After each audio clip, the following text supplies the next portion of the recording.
The Replace Geometry tool allows us to substitute the identification of one piece of geometry for another one.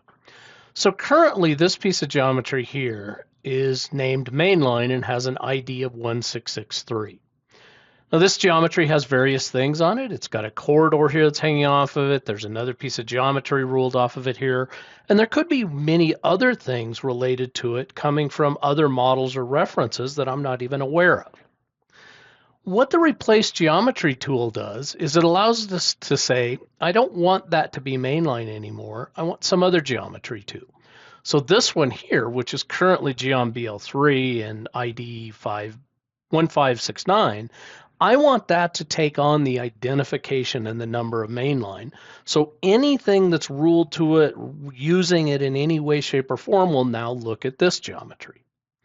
So we could go ahead and run this. Now this works with both horizontal and vertical. I'm going to show it here with horizontal. So I swap it out over to here. I don't keep the original.